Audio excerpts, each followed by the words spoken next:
You're listening to the Hollywood Drop Podcast. And now here's your host, Candace Cruz. Hey everyone, I'm Candace Cruz for the Hollywood Drop, and today I'm joined with two of the lovely Latin ladies. Ooh, I like that. The three L's.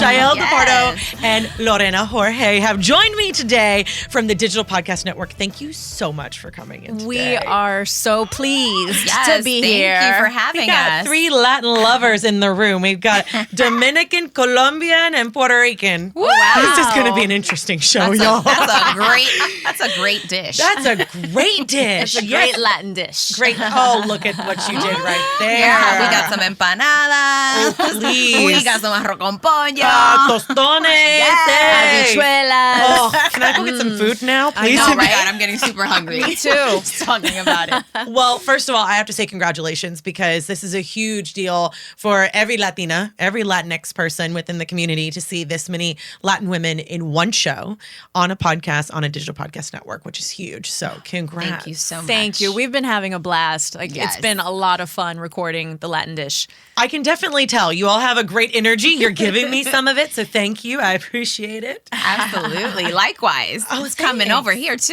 Yes. Well, I want to jump right in because you guys we don't have as much time as we need. I feel like we could talk for days, but I want to talk about some of your most controversial or conversational episodes that you guys have done.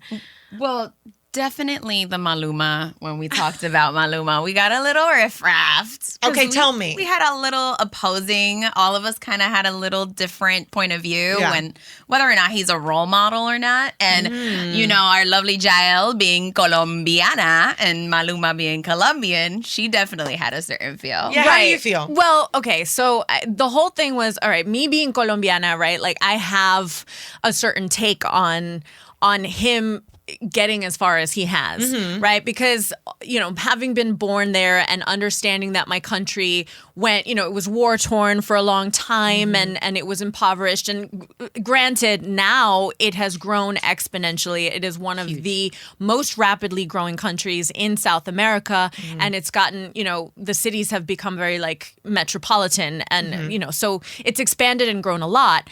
But that being said, coming from the culture that I know, I think it's a big deal to see an artist coming from Medellin and, you know, making a place for himself on the map in the United States and beyond. He just, you know, he dropped a song with Madonna and that was like a huge deal for him. I remember I watched... Huge for the world. For everybody. For Latin America, Yeah, especially, you know, Madonna. For him, I remember like watching this video, right? So he was in his car and it was the first time that the song was going to air on the radio. And, it, you know, it went on and the guy literally like his face was in his hands and he started crying because for him, he was doing it not, you know, for himself, but for Colombia and for South America and for Latinos in general.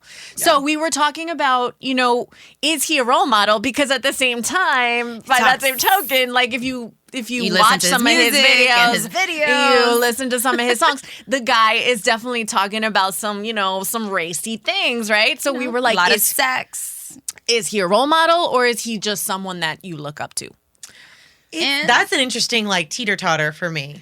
Yeah, I mean, I think you can always, you know, appreciate and look up to someone and not necessarily want to live the life or have the same values that he might have. And also, I don't think we could really judge a person based on their values on what they might sing, because sometimes you need to go with what's in trend. And my point of view and my opinion on it was that his genre itself, you know, it's reggaeton. So the genre, it is racy in general. It's not a loose, you know, give me some space while we dance. We're going to bump and grind and really show the moves. It's like rumba, you know? It's something that it's very sensual. So we have to appreciate the origins of the music, you know? That's like me being Dominicana and being like, bachata, no, never. It's like bachata's sensual and I enjoy it. I'm going to, you know, I don't care what you look like. If you're a good dancer, come on down. That's true. I mean, look, at the end of the day, yeah, you look at some professional like salseros and the girls are wearing super, you know, sexy outfits. And the outfit, I mean, you know, sorry, the movements are about, you know, like some grinding and it's like, it's the dance between the male and the female. So, yes, you have a point, right? So, like, I don't know. What do you think, Candace? I mean, for me, I was like, I'm just going to listen because I don't even know where to go with this one.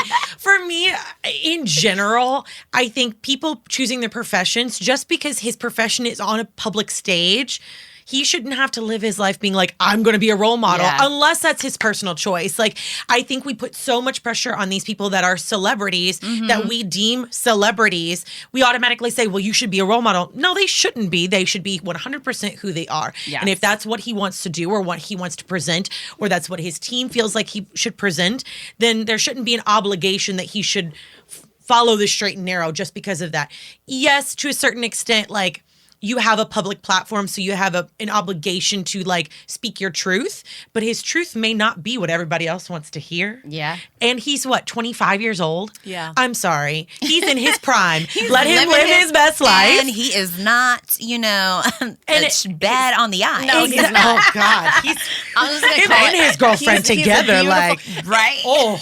Their it's funny Instagrams? because I'm, being Colombiana, I actually never dated a Colombian guy. Really? And yeah. And it's my so God. funny, though, when I started I just dated seeing, my first Colombian, so whew. We're gonna get into that. Well, We're we'll gonna talk get about that into later. Candace. We'll talk about that later. But when I saw a picture of Maluma, I was like, whoa. Right? I Yes. was like, I would date him, right? He's a little young for me, I but I can know. make an exception. Well, he's a good-looking guy. He is a good-looking guy. And that actually brings me into, I mean, we could totally go on to dating. I feel like that needs to be our last topic, though, because we could go on for days on that one. But I kind of want to talk about stereotypes and mental health, because that kind of falls into where, like, the machismo with men, with a lot of the stereotypes around Latin women, because it falls into the music. Like you said, there's stereotypes that are there. What was that conversation like for you guys in that particular episode? We definitely I've had certain stereotypes that I didn't even know, that some of like us. What? Well, one of the ones that Paloma, which is our other host, fabulous, she talked about how Hispanics are viewed as lazy. And I was like, what? Really? No. In what world? Because all I see is people going from one job to the next job and working 2 to 3 jobs and just always on the hustle. And even when it comes to not even dominating the language, it's amazing to me on how people still progress. And my family in general as well. My parents came here. I'm a first generation American. So my parents coming here from the Dominican Republic and not really owning or dominating the English language and being able to be entrepreneurs and having their own businesses. So I guess that's maybe the reason why for me, I never saw that as a stereotype or even heard it. But it was interesting to see someone else and their kind of experience and their walkthrough and her being from out here, that might be the reason being. But my stereotype that I always kind of twisted my head back and was like, what do you mean by this? Yeah.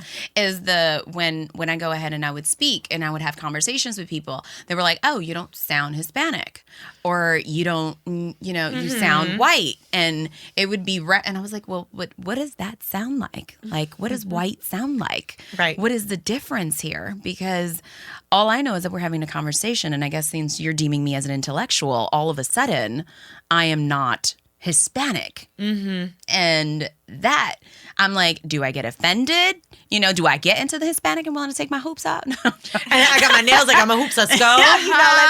But I could carry the conversation. And that was one of those things that people would bring up and all of a sudden be like, oh. And like you, I did date a white boy. So all of a sudden, it's like, oh, she dates a white boy. She's starting to sound white. And I'm like, no, it does not transcend. Like, I'm still being me, and I don't know about this stereotype. But that's one of my biggest. That was the one I talked about. You had another one. What about you, Jael? Well, also just going off of what she was talking about, I think generally speaking, yes, there might be this idea or this notion that Latinos are lazy, right? But I think that so maybe that generalization obviously is coming from other places, right? It's not, it's right. It's might be, from America or obviously a different place, right? But they're not seeing, for example, I will speak about my family, the struggle of what it is to, during your midlife to pick up everything and change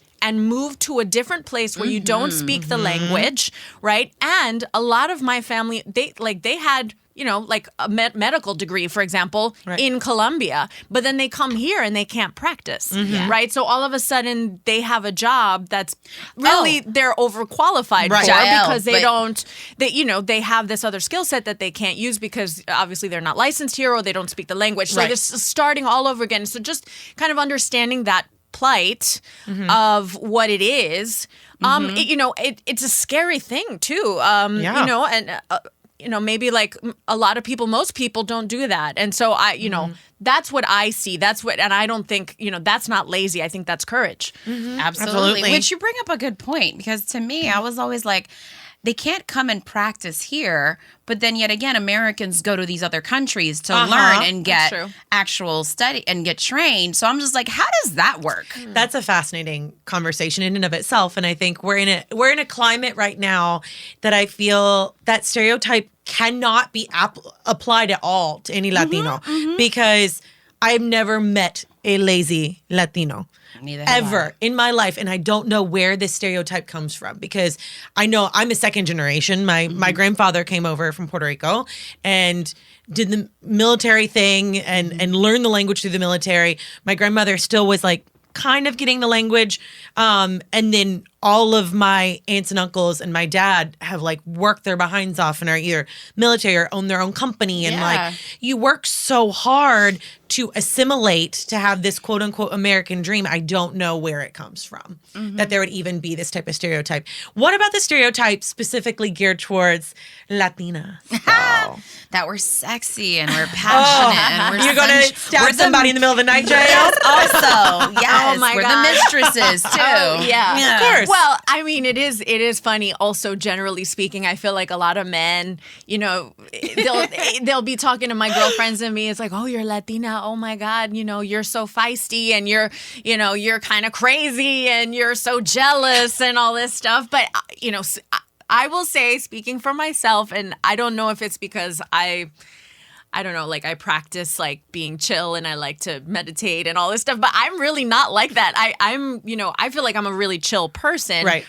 So, I mean, obviously it's a generalization, but definitely I've heard that from guys that are like, oh, you're going to cut me if I look at another girl. No, I won't, sir.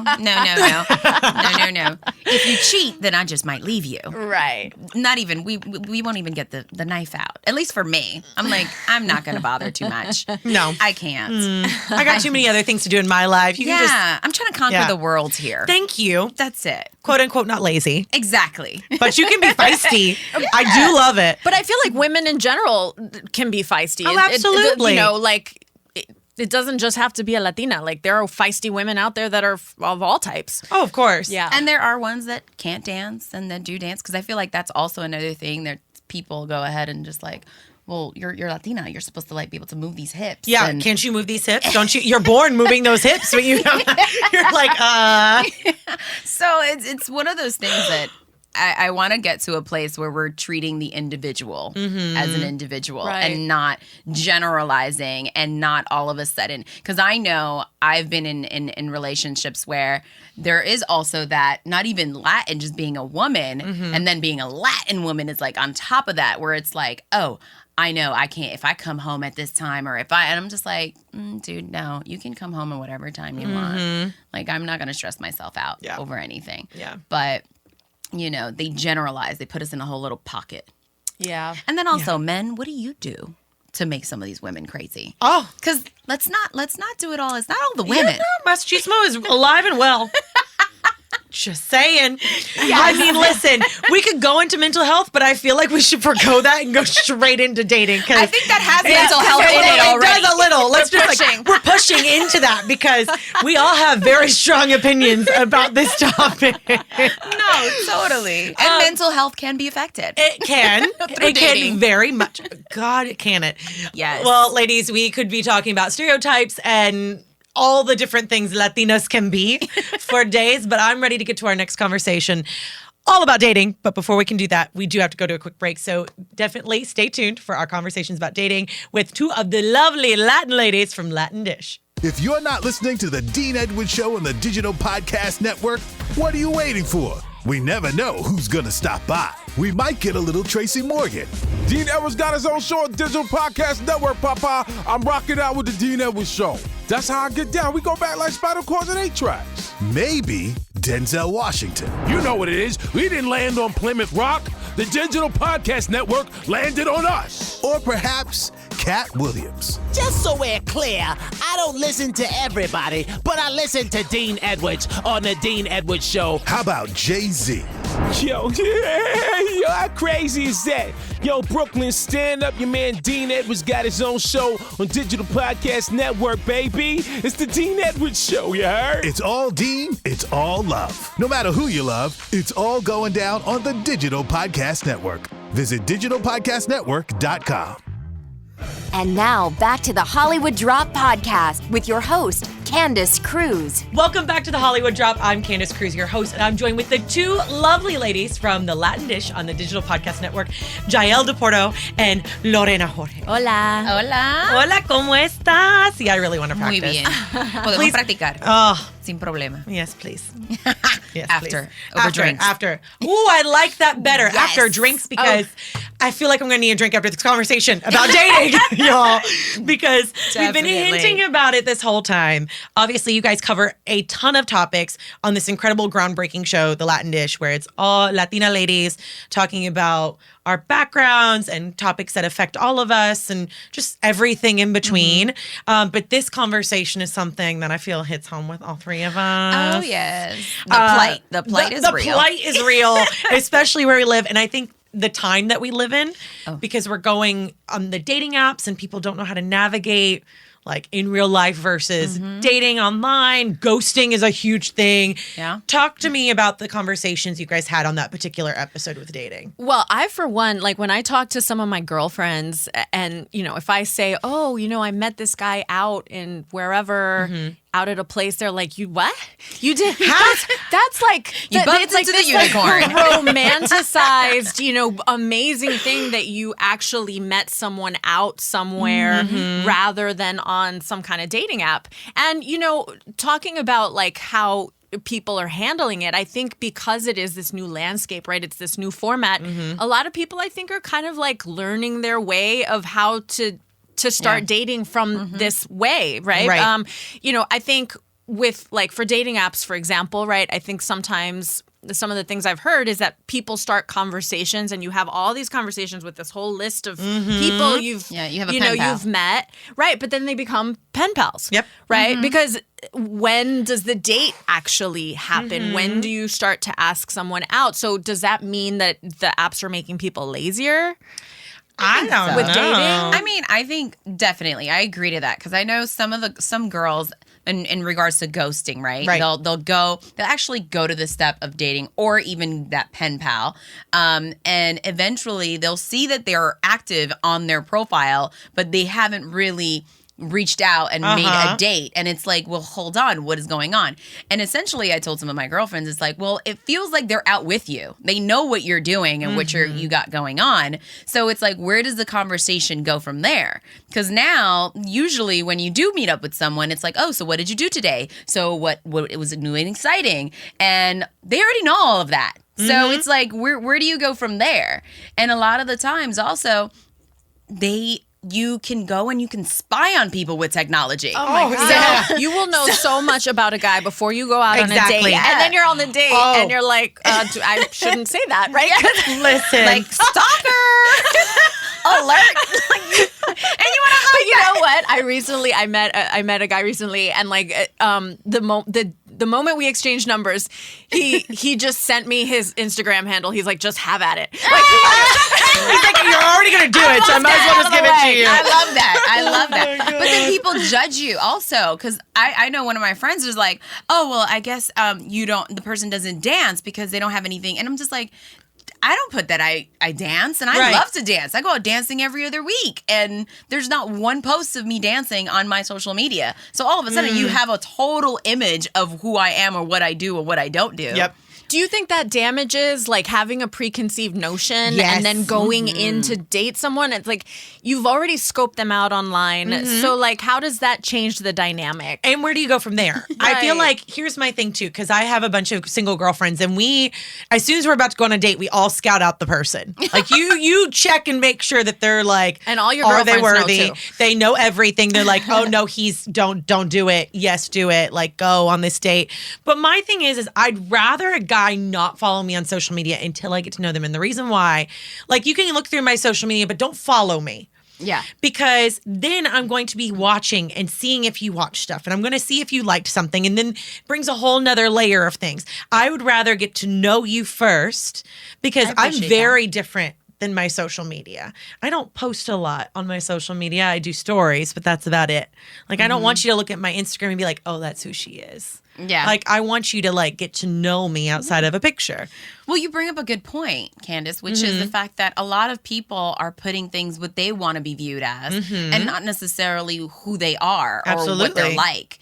And that's one of those things that I was speaking to a friend of mine, because the things that she would post, it's like you would think she's in the best time of her life. And she is like going through the mill. And she was like, I don't understand why people, and I'm just like, how would anyone know Right. what you're going through unless you actually reach out? And at the same time, because people are looking through your actual page and they're like, oh, she's traveling, she's dating, she's going to dinner, she's partying, she's living the time of her life. And that's one of the things that, which kind of segues into the mental health in our episode, which touches on the fact that nowadays, unfortunately, people are living their life publicly but suffering in private. Yep. And it's one of those things that's why we do hear about the suicides and the overdose. And, people are like, well, how did that happen?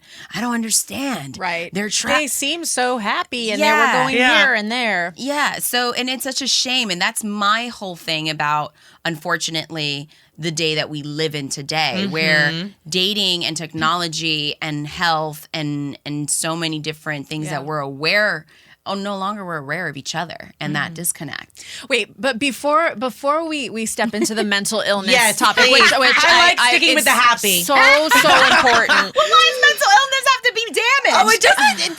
It's a heavier topic. It a little is, bit. It is heavier. It is heavier. Well, only because Lorena brought up ghosting, and we can't just like skim Skirt over over that. that. Come No, on, like that's a big topic. So I want to ask you guys, like, Yes. what do you think about when people get ghosted, right? And then like for the listeners out there, if you don't know what ghosting is, it's like it means you've been seeing someone or talking with them and they've shown interest and maybe you've gone out on a few dates and then all of a sudden you're on a roll, you're texting, you're calling, and then one day you call or you text and they just never respond again. Poof. And they don't tell you why they've disappeared. They're just gone.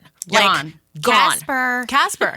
Yes, Exactly. And some I've heard situations where the people are like, wait, I thought something happened to that person, even if like sometimes if it's been like even 3 months or something, and then all of a sudden the other person just drops off the face of the earth, right? I think But- that's secretly an excuse to just want to reach out.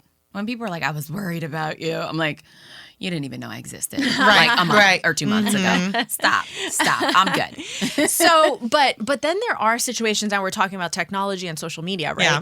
Where so someone will ghost, but then all of a sudden they just stalk you on all your social media platforms. Like they're just liking all your photos and they continue to follow all your Instagram stories and they, they're liking all of a sudden they're liking more of your Instagram photos than they ever did before. And it's just like, wait, what's up with that? I feel like you're speaking about my life here, sweetie.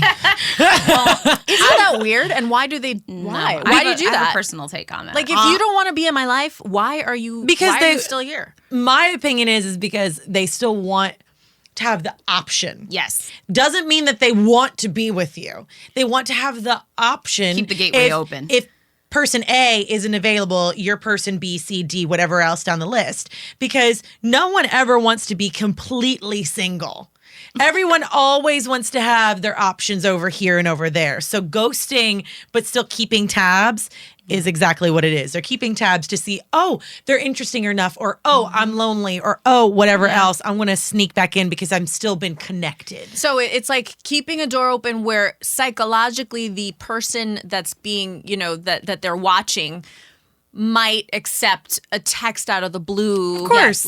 2 months in, like, hey, how you been? Yep. How you been? So then there's potentially this option of a thing there. I call that keeping your starting five.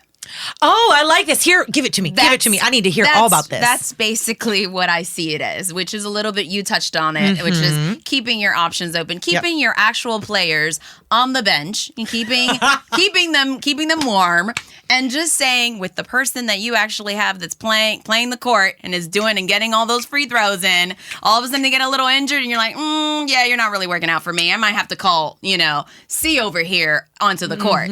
So unfortunately, it's just keeping still themselves present enough in your life, I find, where they can tap into, whether it's a little joke here or it's a like there, but a little DM over there. Yeah, a little DM over there. And it's essentially with the opportunity to reach out if something else doesn't happen. And it's not to say that people don't have busy lives. Sometimes there's things that happen too in people's lives where... Yeah. Go ahead. And my other thing too on that is I think it goes back to the social media and the digital age that we're living in is that because we are living in a swipe society, right? I can swipe yes or no within seconds.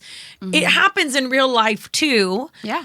But now it's just so concentrated that we have so many options that we're on option overload that it's really hard for people to fully commit when everybody is still in the mix and, oh my God, so-and-so's over here, so-and-so's over there. Well, too many options is like it's paralyzing. Of course. Right? Yeah. So then you don't move forward with anything, right? So that's why some people may stay perpetually single. But talking about what Lorena was saying in regards to male or female keeping tabs on someone and leaving the door open. Now speaking of men, I think generally speaking, people say men are very visual creatures. Yes. So if, they might not be interested in like a full-blown relationship with you, but they still think you're hot. And so they just want to look at your pictures and have this fantasy in their head about, what could be or whatever, right? But, for the ladies out there, this is not, it's not a good thing. It's like, it's breadcrumbing. It's digital breadcrumbs, and it doesn't constitute a relationship. So I just say, just unfriend, unfollow. Yeah. Block. Is that what you think? Yeah. Yeah. Like, what's the verdict? I think as a woman with my my brothers are creeping in right now, and their mentality is you cannot make yourself available. And unfortunately is one of those things that is unattractive to men specifically, is the availability. It's making yourself like you have other things and you are a want, not a need. But on the same token, you can't be too unavailable because then that's a turnoff as well. You have to find that happy medium, because I've been on the full other spectrum where I'm like, I'm busy, they'll come. I'm too busy, so I'm sorry. So, but what do you guys think? Like, if someone, that you're kind of in this gray area relationship with is doing this stuff on social media, like, do you, like Lorena said, block? I mean, do you unfriend, unfollow, or it depends. Or you know what? You want to be my fan and you just want to like look at my pictures and be having fun. You go ahead and do that, but maybe I'll unfollow you. I got my bench. I gotta play devil's advocate though too for a little second, because I'm thinking back when I was, in a relationship and I was heartbroken, and although I broke things off, but I didn't necessarily want that. But my cure to all breakups is traveling. There you go. That's a really good one. I will travel the world, even if it's to Miami. I will travel down south. Yeah, I'm with you on that one. But one of my friends was like, "Well, unfriend. Don't have him follow you on Facebook." At that time was Facebook, and I was like, "Girl, I want him to see what I'm doing. I'm having fun. You're not affecting me." And then at the same time, that would be more damaging to me, because then I don't know what the hell he's doing either. And it's a way of treating my soul. The Yeah. fact that I feel like there's still that little bit of attachment, but there isn't. So I say, make your choice depending on where you are emotionally. That's a good one. That's a good. Yep. Yes, I was gonna say that. It depends on the situation. Like if you're really, really heartbroken and you need to cut someone off because it's really over, then you don't want the digital breadcrumbs. You have to be the judge. Digital breadcrumbs. But you know, if it's just some guy and it was a fling and whatever, and you don't care that much, and you are out there having fun and you're genuinely really just doing your thing, then, you know, if they want to be your fan, then let them be your freaking fan. Well, listen, ladies, I am huge fans of yours. Look at that segue, though. We need to put you in our show, too. Please, and thank you. I will come and talk all day long. Yay. And I love you both so much. You're amazing. Thank you. I want that drink. Yes. After this. Done. Totally. Yes. It's like happy hour time, isn't it already? I think so. It's 5 o'clock somewhere. More interesting conversations. Absolutely. Guys, I'm huge fans of these ladies. I know that you are too. So make sure you go and follow both of them on the Latin Dish on the Digital Podcast Network. Thank you, Jael Depardo and you, Lorena Jorge, for Gracias, coming and Candace. joining us. Guys, be sure to go follow them, listen to them, love them, follow them on social media because you won't want to miss any of their conversations. I hope you enjoyed our conversation. Be sure to like, subscribe, and comment below and let us know what your favorite part of this episode was. Again, my name is Candace Cruz. We'll see you next time on The Hollywood Drop. You've been listening to the Hollywood Drop podcast. If it's new and fresh in Hollywood, you'll find it right here on the Hollywood Drop.